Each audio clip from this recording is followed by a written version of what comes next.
2 Samuel, capítulo 19.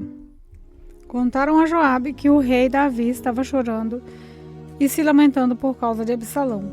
Assim, naquele dia, a alegria da vitória virou tristeza para toda a tropa de Davi, porque eles souberam que o rei estava chorando a morte do seu filho. Eles voltaram e entraram na cidade em silêncio, como fazem os soldados que fogem da batalha, envergonhados. O rei havia coberto o rosto e gritava alto: "Ó, meu filho Absalão, Absalão, meu filho." Então Joabe foi à casa do rei e lhe disse: "Hoje o Senhor humilhou os seus soldados, aqueles que salvaram a sua vida, a vida dos seus filhos e filhas e a vida das suas esposas e concubinas. O Senhor odeia os que o amam e ama aqueles que o odeiam. E mostrou que os seus oficiais e os seus soldados não valem nada para o Senhor. Eu estou vendo agora que o Senhor ficaria muito feliz se hoje Absalão estivesse vivo e todos nós estivéssemos mortos. Vá agora e dê uma palavra de elogio aos seus soldados. Se não fizer isso, eu juro em nome de Deus, o Senhor, que amanhã de manhã nenhum deles estará do seu lado. E esse seria o pior desastre de toda a sua vida." Então o rei se levantou e foi sentar-se perto do portão da cidade. Os seus soldados souberam que ele estava lá e se reuniram todos em volta dele. Enquanto isso, todos os israelitas tinham fugido, cada um para sua casa. E em todo o país eles começaram a brigar.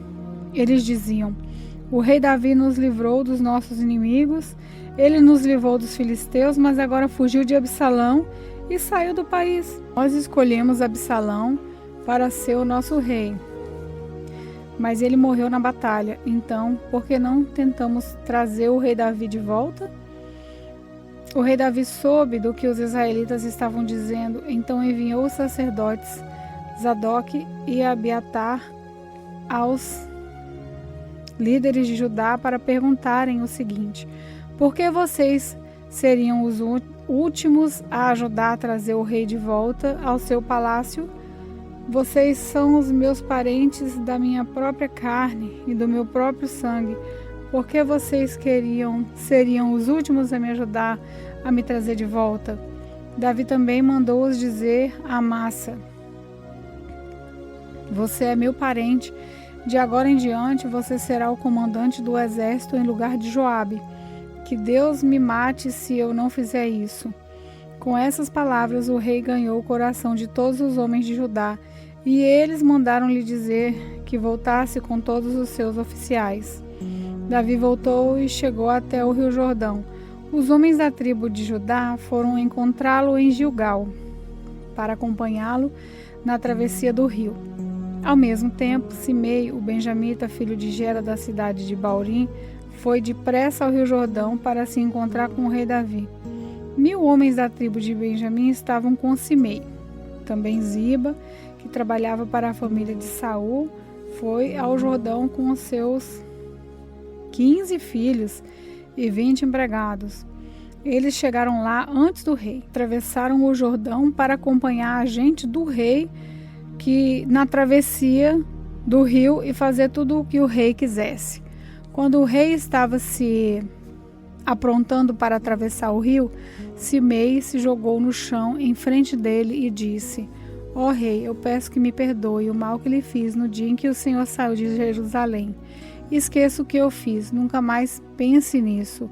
Eu sei que fiz uma coisa errada e por isso eu sou a primeira pessoa das tribos do norte a vir encontrá-lo hoje."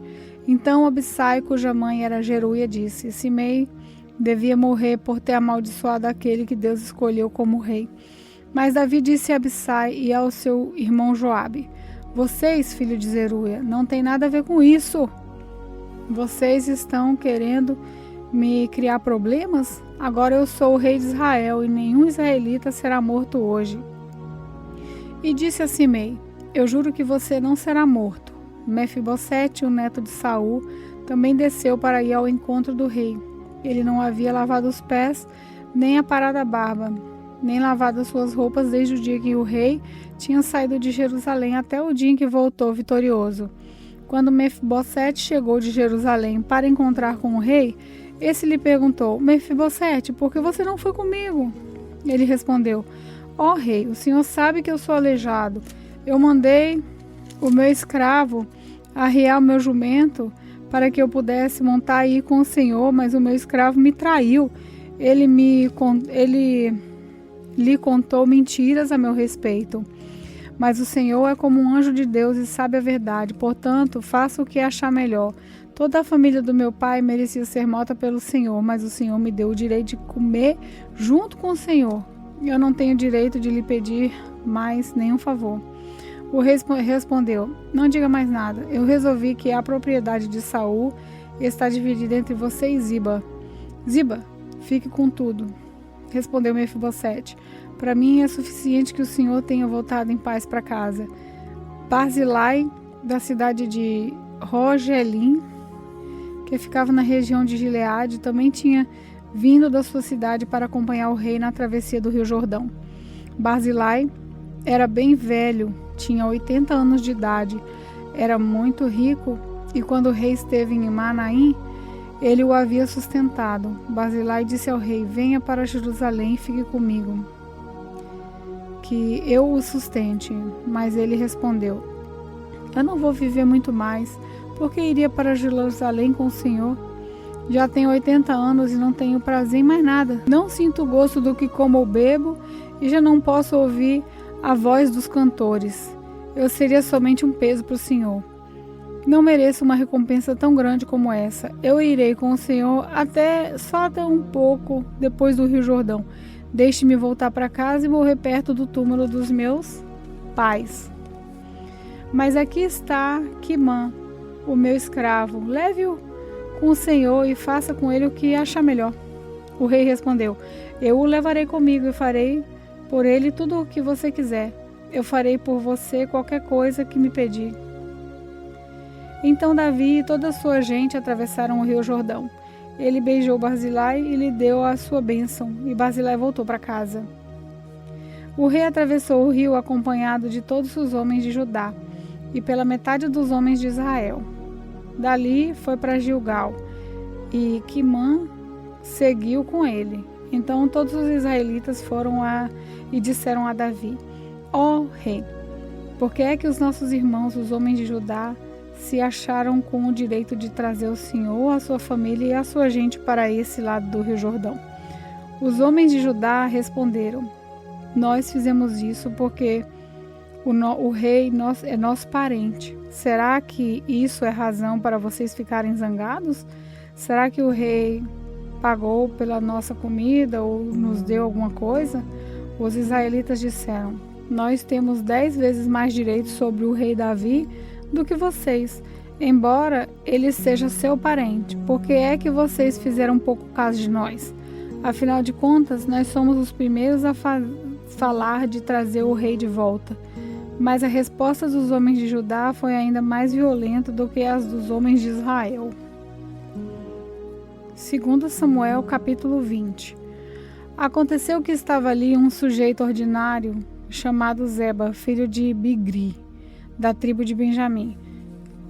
Ele tocou a corneta para reunir o povo e gritou: Abaixo Davi, não temos nada a ver com ele, não adianta nada segui-lo. Homens de Israel, vamos voltar para casa. Então todos os israelitas abandonaram Davi e foram com Zeba. Mas os homens de Judá ficaram fiéis a Davi e o seguiram desde o rio Jordão até a cidade de Jerusalém. Davi foi para o seu palácio em Jerusalém e colocou numa casa guardada por soldados as 10 concubinas que havia deixado tomando conta do palácio. Ele lhes deu tudo o que precisavam, porém não teve relações com elas, e elas foram obrigadas a ficar dentro de casa o resto da vida, vivendo como viúvas. O rei disse a Amasa: Convoque todos os homens de Judá e esteja aqui de volta com eles depois de amanhã.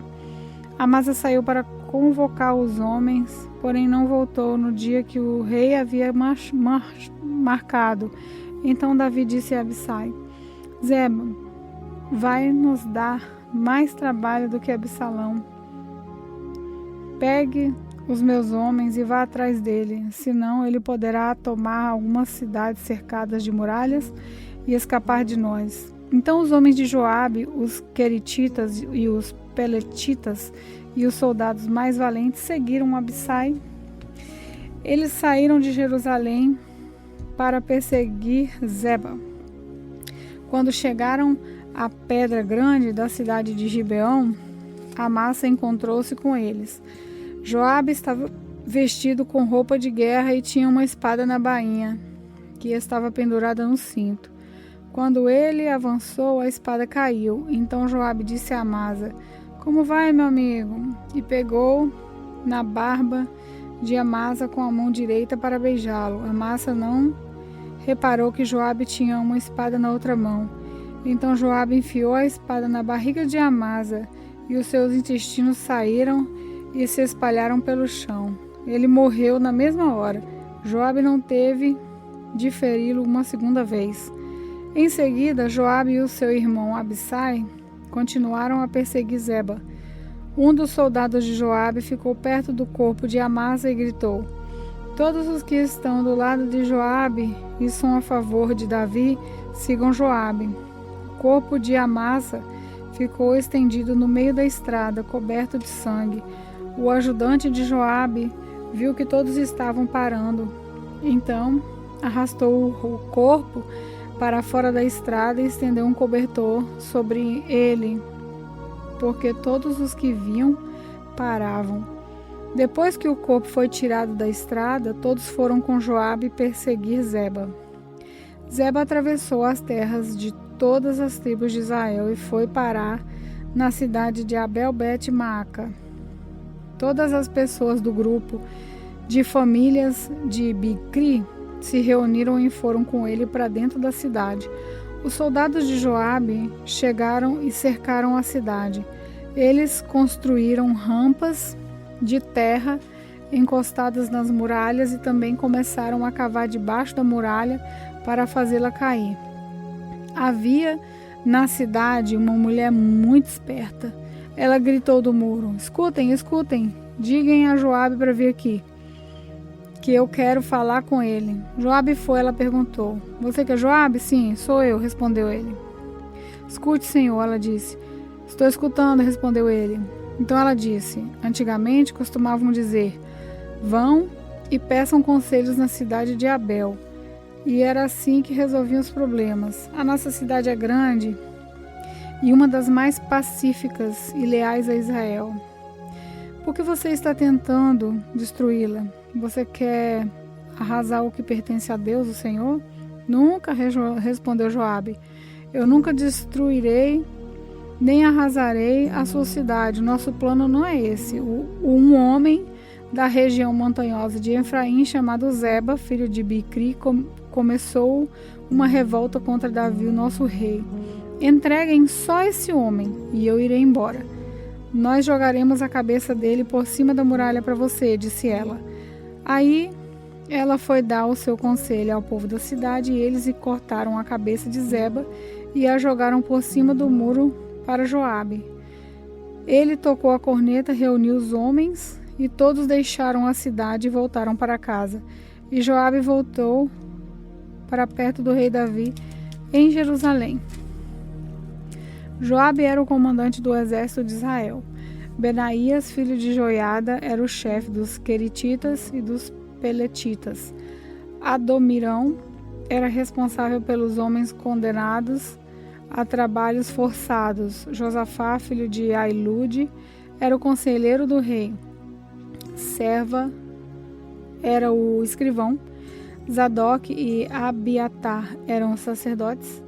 Ira, da cidade de Jair, também era um dos sacerdotes de Davi. 2 Samuel, capítulo 21. Durante o reinado de Davi, houve uma grande fome que durou 3 anos seguidos. Por isso, Davi consultou a Deus, o Senhor, e ele respondeu: Saul e a sua família são culpados de assassinato. Ele matou o povo de Gibeão. O povo de Gibeão não era israelita. Eles eram um pequeno grupo de amorreus que os israelitas tinham prometido proteger, Mas Saul havia tentado acabar com eles por causa do interesse dele pelo bem do povo de Israel e de Judá. Então Davi chamou o povo de Gibeão e disse: o que posso fazer por vocês? Eu quero pagar pelo mal que lhes foi feito, para que assim vocês abençoem o povo de Deus. Eles responderam: a nossa questão com Saul e a sua família não pode ser resolvida com ouro nem com prata, e também não queremos matar nenhum israelita. Então, o que é que querem que eu faça por vocês? Perguntou Davi. Eles responderam: Saul quis nos destruir para que não sobrasse nenhum de nós em nenhum lugar de Israel. Entregue-nos então 7 homens descendentes dele e nós enforcaremos diante de Deus, o Senhor, em Gibeá, a cidade onde nasceu Saul, o rei escolhido pelo Senhor. Eu entregarei, respondeu o rei. Mas por causa do juramento que ele e Jonatas tinham feito um ao outro, o rei não deixou que fosse morto Mefibosete, que era filho de Jonatas e neto de Saul. Porém, Armoni e Mefibosete, os 2 filhos de Rispa, filha de Aís, tinha tido de Saul. Pegou também os 5 filhos de Merabe, filha de Saul, tinha tido de Abriel, filho de Barzilai, da cidade de Meolá, e Davi entregou os 7 ao povo de Gibeão, e eles os enforcaram no monte diante do Senhor. E todos os 7 morreram juntos. Isso aconteceu no fim da primavera, no começo da colheita da cevada. Então Rispa, concubina de Saul, pegou um pano grosseiro e com ele fez um abrigo sobre uma rocha, e ali ficou desde o começo da colheita até o dia em que a chuva do outono caíram sobre os 7 corpos, e não deixou que as aves aproximassem deles de dia, nem os animais selvagens de noite. Quando soube o que Rispa tinha feito, Davi foi e tomou dos moradores de Jabes de Gileade os ossos de Saul e do seu filho Jonatas. Os moradores de Jabes haviam retirado os corpos da praça de Bet-San, onde os filisteus os tinham pendurado no dia em que mataram Saul no monte de Gilboa. Davi então colocou os ossos de Saul e de Jonatas junto com os ossos dos 7 homens que haviam sido enforcados. Sepultaram os ossos de Saul e de Jonatas no túmulo de Quis, o pai de Saul, na cidade de Zela, no território da tribo de Benjamim. Tudo o que o rei mandou foi feito, e depois disso Deus respondeu às orações do povo pelo seu país. Houve outra guerra entre os filisteus e Israel. Davi e os seus soldados foram e lutaram contra os filisteus. Durante a batalha, Davi ficou muito cansado. Um gigante chamado Isbi-Benode tinha uma lança de bronze que pesava mais ou menos 5 quilos. Estava usando uma espada nova. Ele pensou que podia matar Davi, mas Abissai, cuja mãe era Zeruia, socorreu Davi, atacou o filisteu e o matou. Então os soldados de Davi fizeram a promessa de nunca mais deixar Davi saísse com eles para a guerra. Então disseram: o Senhor é a esperança de Israel e nós não queremos perdê-lo. Depois disso houve outra batalha contra os filisteus na cidade de Gobe, e Sibecai, na cidade de Uza, matou um gigante chamado Zaf. Houve mais uma batalha contra os filisteus em Gobe, e Elamã, filha de Zaib de Belém, matou Golias da cidade de Gate. O cabo da lança de Golias era da grossura do eixo de um tear de tecelão. E houve ainda outra batalha em Gate. Ali havia um gigante, descendente dos antigos gigantes. Tinha 6 dedos em cada mão e em cada pé. Ele desafiou os israelitas e Jonatas, filho de Simeia, irmão de Davi, o matou. Esses 4 eram descendentes dos gigantes da cidade de Gate e foram mortos por Davi e os seus soldados.